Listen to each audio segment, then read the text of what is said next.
Welcome to Gravatt Stories for GIGI Kids. a place where Kids like us will be inspired. by awesome Christian stories.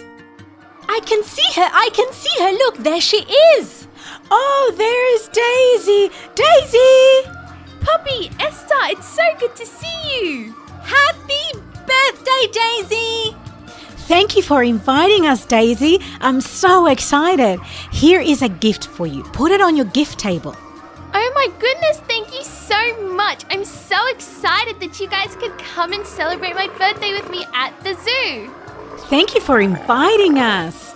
We've never been to the zoo for a party. It's so exciting. I know, and I love animals. Hi kids, thank you for coming along with us to the zoo. Today I am here with Poppy and Daisy. Hello, boys and girls.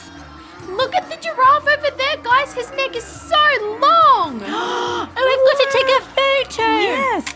Oh, I love them. They're so regal and elegant. Oh, but look there, there's an elephant. Oh, But there's a snake over there too. and monkeys. Oh, there's so much to see. Oh, I like them all. I can't pick. This actually reminds me of something I've got in my glitter box. Let's go have a look.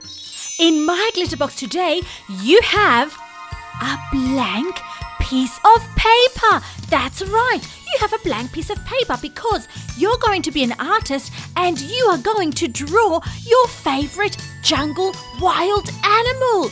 What is it? Is it a tiger or a cheetah? You've got to let us know and we would love to see your picture, so make sure you send it in. Happy drawing, guys! But do you know what, Esther? We actually have a super special shout out of two amazing friends that live across the world. Let us know who they are. Well, today we want to say hello to two kids that wrote to us. They're all the way from the Dominican Republic. That is a long way from Australia.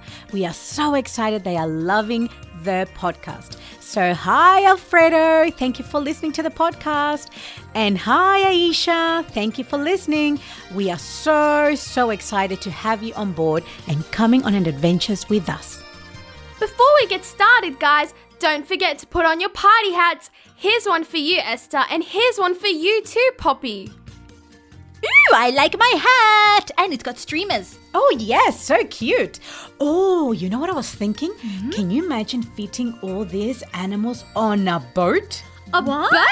That's so crazy. You can't do that. Well, there's a story where a man fitted a lot of animals on a boat. Oh, let us know. Tell us the story, Yes, Esther. please. I Okay. want to know. Okay, sit down. Be nice and quiet and I'll start the story now.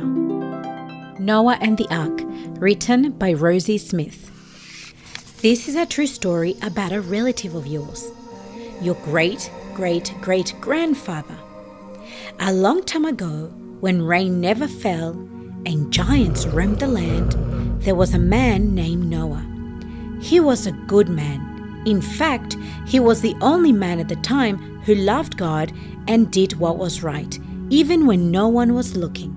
You see, after sin entered the world through Adam and Eve, people began to grow more and more wicked. All day long, they only thought of themselves. They hurt each other and did terrible things without a hint of remorse. God looked down on earth. He saw evil and the sorrow. It was not how it was meant to be, and he was sorry he had made mankind. The only thing left to do was start again. Noah was 500 years old when it all began. It started as an ordinary day. Noah walked out of his little cottage, holding his face up to the morning sun, thanking the Lord for another day. He whistled a tune as he walked over to the well and slowly hoisted up a bucket of water. Noah, Said a voice. Noah jumped, dropping the bucket and splashing water across the ground. He looked around him, but he couldn't see another soul. Noah, The voice said again. Am I dreaming? Noah thought. Then it dawned on him. Maybe the voice was, Is that you, Lord? Noah said into the empty space. There was a moment's silence. Then a surge of joy filled Noah from head to toe, and everything seemed to go bright. Noah slid to his knees with his face to the ground. Yes, Noah. The voice boomed. The earth is filled with great evil. Behold, it is time to cleanse the earth. Make yourself an ark of wood. Cover it with tar inside and out. Noah listened in awe as God gave him detailed instructions to build the ark. He had never built a boat before. Then God told him why. I am bringing a great flood to cleanse the earth from all their wickedness. But I will establish a covenant promise with you and your family to keep you safe. You shall also bring into the ark every living creature, 2 of every kind, male and female, and store enough food for them and for you. All at once the brightness faded. Noah rubbed his eyes, then looked at his hands. I guess I had better get to work, he thought to himself. Then he hurried inside to tell his wife and 3 sons all that he had heard. With the help of his 3 sons, Noah chopped down huge trees and began to lay planks for the biggest vessel man had ever seen. It didn't take long for people to notice. Some days, large crowds would gather around to watch this unbelievable vessel take shape. What are you doing, old man? They shouted. Where do you plan to float that beast? They laughed. Noah had tried to tell them, but their reaction was always the same. At first, it seemed that some might believe. But as time went on, and they saw no rain, they went on living just as they'd always done. Slowly and carefully, Noah and his sons hammered together the wooden planks. Piece by piece, the large boat began to take shape. 100 years passed by when the ark was finally complete, 155 meters long and 3 stories high, just as God had described it to Noah all those years ago. One day, as Noah was loading the boat with a barrel of grain, he heard a familiar voice. Noah! A voice rumbled. This time, Noah wasn't quite as startled. Yes, Lord, I'm listening, Noah whispered. It's time for you and your family to enter the boat. God told him. Store all the food that you have. In 7 days I will bring the waters upon the earth such as never before. 2 of each animal will enter the boat, and 7 of clean animals. After 7 days the waters will come. And just like that, the voice was gone. Noah sat in silence for a long time, shocked that it would all happen so soon. 7 days, he thought. The time had finally come. The weeks went by in a blur. Noah and his family worked day and night, storing food in the boat and preparing stables for the animals. They watched in awe as animals, both great and small, flocked towards the ark, just as God had said. Lions, bears, birds, and mice. Too many creatures to count. Lastly, Noah and his wife, their 3 sons and their wives all entered the boat. As the 7th day dawned, God closed the door to the ark. Then the first drops of rain began to fall. Noah and his family huddled close on the top floor, looking out at the one small window above. Dark grey clouds rolled over the sky. A rumble of thunder echoed in the distance. They had never seen anything like that. As the rain became heavier and heavier, they held onto each other tightly. All of a sudden, the boat lurched forward. What was that? Japheth shouted, barely audible over the roar of the storm. Noah could only guess that the floodwaters were rising, the sheer force of it choking the boat. We are safe in here, Noah reassured them. All around they could hear loud cracks of thunder as the sky flashed with lightning above. The sound of gushing waters echoed around them.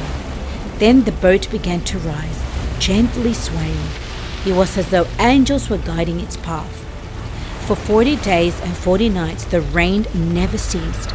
Noah and his family could sense they were rising higher and higher, as high as the mountaintops. Noah shuddered to think of all the people that were lost. If only they had listened, he thought. God gave them so much time, but it was no use.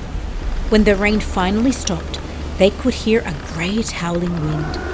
God was blowing the waters aside. Ever so slowly, the boat began to descend. Many months had passed when Noah decided to check for dry land. He opened the latch to the small window and stretched out his hand as the dove he was holding spread its wings. In the hours that passed, Noah scanned the blue skies, waiting for its return. Suddenly, he could see a small white dove in the distance. When the dove landed on the window ledge, he could see an olive branch in its mouth. Noah let out a shout. "Aha!" he shouted. "There must be trees." After 7 days, Noah let out the dove again.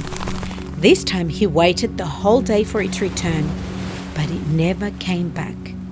Now Noah knew the waters were finally gone. Thump! The large door of the ark fell to the ground below. A symphony of sounds filled the air as the animals rushed out onto dry land. After a whole year on the ark, they were finally free. Noah built an altar to the Lord, a symbol of thanks for keeping them safe in the flood. Then, once again, he heard God's voice. Never again will a flood destroy the earth. God said, This is a sign of my promise to you and the generations to come. When I send clouds of rain, I will put my rainbow in the cloud.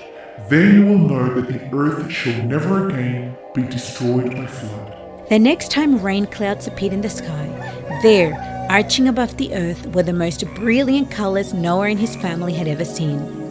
Even today, thousands of years later, you too can see a rainbow. A constant reminder that God always keeps his promises. That was such a great story, Esther, especially on my birthday. Oh, I'm glad you liked it. My favorite part was the rainbow right at the end. Oh, I loved that too. It was such an impressive story of God's power. All the lovely colors of the rainbow. Oh, yes, I love it. Well, I think that's it from us. Now we're going to go and see more animals. I want to go see the elephant. And I want to go and see the eagles. I want to take a photo of everything. That's it from us, guys. See you next time. Bye. Bye. I wonder if I could take all the animals to my house. And don't forget that you are GIGI Kids, gorgeous in God's image.